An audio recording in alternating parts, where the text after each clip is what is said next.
आप देख रहे हैं लाइव इंडिया हर पल। पश्चिम बंगाल का चुनाव बड़ा ही दिलचस्प चुनाव रहा। बालीगंज विधानसभा सीट से टीएमसी उम्मीदवार शोभनदेव चट्टोपाध्याय ने स्ट्रांग रूम में सुरक्षा व्यवस्था पर कहा कि वहां हमारा प्रतिनिधि नहीं था, फिर भी स्ट्रांग रूम खोला गया। तब से ही यह मुद्दा शुरू हुआ है। हमारे यहां अब तक सब ठीक है, हम बीजेपी पर विश्वास नहीं करते। मतगणना केंद्र और स्ट्रांग रूम की सुरक्षा ठीक नहीं है। इन्होंने अपने सभी अधिकारियों को यहां लगा दिया है जिससे वे यहां जीते। उन्होंने सभी एजेंसी यहां लगा दी है बीजेपी पर, सीधे सीधे उन्होंने आरोप लगाया। तो सबसे पहले तो देखा ना हम लोग जी बैलेट, जो पोस्टल बैलेट उधर में आदमी घुस गया तो हमारा रिप्रेजेंटेटिव नहीं था उधर। ये कानून है कि हर पार्टी का रिप्रेजेंटेटिव रहेगा, उसका बाद ही स्ट्रांग रूम खुल सकता है। लेकिन जब पकड़ गया वो लोग अंदर घुस गया है, उसी टाइम से ये प्रॉब्लम स्टार्ट हो गया। आपकी पार्टी से देखा जा रहा है कि नेताजी इंडोर स्टेडियम खुदीराम हुआ, शेखावत हुआ, कैंडिडेट जाकर वहाँ पे खुद देख रहे हैं कि सब ठीक है कि नहीं। आप भी अपने काउंटिंग सेंटर यस सब ठीक है कि नहीं आपके यहाँ? हमारे ये अब तक ठीक ही है। अभी एक तो बोल रहा हूँ दादा, जितने भी काउंटिंग सेंटर है आपके कैंडिडेट हर जगह जाके खुद देख रहे हैं। शशि पांजा खुदीराम में गई है, कुणाल घोष जा रहे हैं, आप भी एक बात सब सुन लीजिए कि हम लोग बीजेपी को विश्वास नहीं करता है। वो इंग्लिश में एक बात है, there is no stone unturned. वही चाहता है ये लोग सब तरह रास्ता पकड़ेगा इलेक्शन में जीतने के लिए। इतना रुपया खर्चा किया, एक कैंडिडेट को 1.5 करोड़ रुपया दिया, एक मंडल सभापति को 50 लाख रुपया दिया। ये तो पैसा उड़ाने के लिए दिया है, बस्ती में टका रुपया देने के लिए किया है। तो इसके लिए हम लोग हमारी तरफ से भी जितना भी हम लोग प्रोटेक्शन ले सके तो लेता है। ये पहली बार हुआ मैं अपने काउंटिंग सेंटर पर जाकर 4 घंटा बैठी थी। हाँ, पहले खबर इस पर आप लोगों को बिल्कुल भरोसा नहीं है? कोई भरोसा नहीं है। ये लोग तो उसको भी दलाली करता है, सब नहीं। कुछ आदमी ऐसा है सेंट्रल फोर्स का बहुत हेल्प किया है, ज्यादा उम्र के आदमी को हाथ पकड़ के ले गया है, देखा मैंने। फिर भी ये लोग वो लोग भी इंस्ट्रक्शन के ऊपर चलता है, क्या करना है क्या नहीं करना, इंस्ट्रक्शन ऊपर चल रहा है। लेकिन ये तो पहले सेंट्रल गवर्नमेंट जितना उसका एजेंसी है, जितना वो एम्प्लॉइज है, सबको ये काम इसमें लगा दिया कि इधर में जितना होगा हम लोग का, है ना। तो उसको ईडी कल 7 घंटा पूछताछ किया सुजीत बोस को, 7 आवर्स।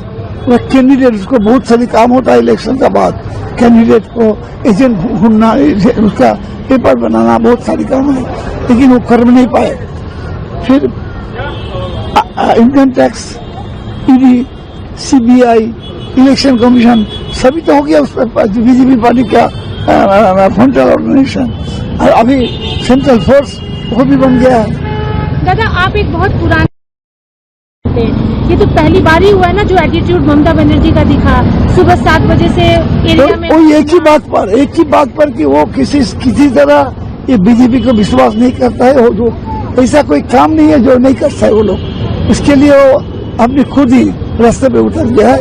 ये उसको टेंशन शुरू से था। बीजेपी का तो देख लेगा 7 तारीख कौन कहाँ रहता है, 7 तारीख कौन कहाँ रहता है देख लिया जाएगा। पश्चिम बंगाल में टीएमसी नेता और बेलेघाटा से उम्मीदवार कुणाल घोष ने फाल्टा के मामले पर कहा कि यह बीजेपी नाटक कर रही है, यह उनकी दिक्कत है, हमारी नहीं। हमने कुछ नहीं किया, जनता ने वोट दिया है, बीजेपी जानती है कि वह हारने वाली है, इसलिए वह नाटक कर रही है। कोई कुछ हुमकी नहीं दिया, वो भाजपा नाटक कर रहा है, वो उसका प्रॉब्लम है, हमारा कोई प्रॉब्लम नहीं है। हम लोग कुछ नहीं किया, पब्लिक वोट दिया और भाजपा जानता है वो हारने वाला है, इसीलिए नाटक कर रहा है। बीजेपी सांसद जगदम्बिका पाल ने कहा है कि बंगाल में इस बार परिवर्तन होने जा रहा है, वहां कमल खिल रहा है और डबल इंजन की सरकार बनने जा रही है। ममता बनर्जी मुंगेरी लाल के हसीन सपने देख रही हैं और यह उनकी बौखलाहट है। पूरे बंगाल में परिवर्तन की एक लहर चल रही है। जब बंगाल में इस बार परिवर्तन होने जा रहा है, वहां कमल खिल रहा है और वहां डबल इंजन की सरकार बनने जा रही है भाजपा की, तो ये तो मुंगेरी लाल के हसीन सपने देख रही हैं। और ये उनकी बौखलाहट है। जिस तरह से मुख्यमंत्री जा करके बूथ पे धरना दे, जिस तरीके से आज उनके लोग आरोप लगा रहे हैं, इससे साफ है ये कहीं न कहीं पूरे बंगाल में एक परिवर्तन की लहर चल रही है। और पिछले 15 वर्षों में जो ममता बनर्जी और टीएमसी के लोगों ने जो वहां पे भ्रष्टाचार किया है, कटमनी लिया है उनके भतीजे अभिषेक ने, और जिस तरह गुंडागर्दी है, वो इस बार एक परिवर्तन की आंधी है। वहीं बहरामपुर से कांग्रेस उम्मीदवार अधीर रंजन चौधरी ने कहा कि सुप्रीम कोर्ट में कोई भी जा सकता है, लेकिन बंगाल में सत्तारूढ़ पार्टी टीएमसी के मुंह से धर्म की बात शोभा नहीं देती। बंगाल में पंचायत चुनाव से लेकर नगर पालिका आदि चुनाव में भी नामांकन भरने नहीं दिया जाता। पुलिस और टीएमसी के गुंडे साथ मिलकर चुनाव में विपक्षियों के शामिल होने के रास्ते बंद कर देते हैं। अगर कोई जीतता है तो उसे सर्टिफिकेट भी नहीं दिया जाता। इस बार मैंने देखा कि चुनाव में केंद्रीय बल की उपस्थिति में आम लोग मतदान कर पाए, भय मुक्त होकर चुनाव में शामिल हो पाए। इसका मतलब यह नहीं है कि बीजेपी चुनाव आयोग का समर्थन करता हूं और एसआईआर अलग है। उन्होंने कहा कि एसआईआर अलग है, लेकिन चुनाव में लोगों ने केंद्रीय बलों के कारण भय मुक्त होकर मतदान किया है। देखिए, सुप्रीम कोर्ट में कोई भी जा सकते, लेकिन बंगाल में सत्तारूढ़ पार्टी जो है टीएमसी, उनकी जुबान से धर्म की कहानी ना सुनाए तो बेहतर होगी। क्योंकि बंगाल में हमारे तजुर्बे ये कहते हैं कि लगातार पंचायत चुनाव से लेकर नगर पालिका से समवाय और यहां तक भी सेल्फ ग्रुप के चुनाव में भी नामांकन भरने नहीं दिया जाते।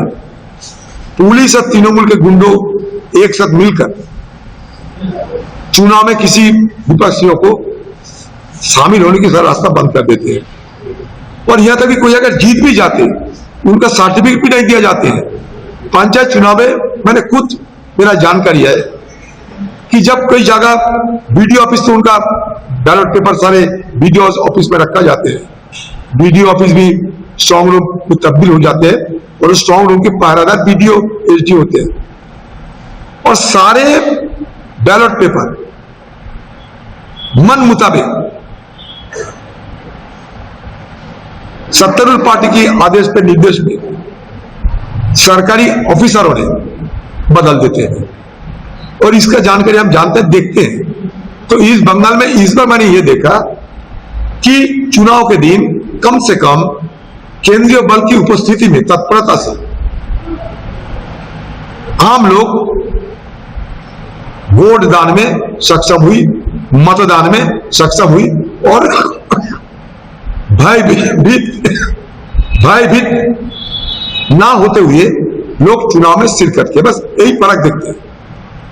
इसका मतलब यह नहीं कि भाई बीजेपी पार्टी की सराहना करते हैं, ये चुनाव आयोग को सराहना करते हैं, नहीं, अलग चीज है। एक एसआईआर वो अलग मुद्दा है, उसमें हमारा काफी विरोध है।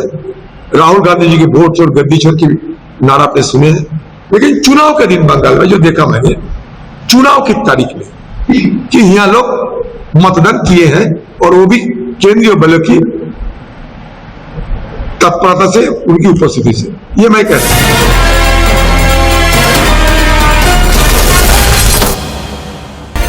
आप देख रहे हैं लाइव इंडिया हर पल।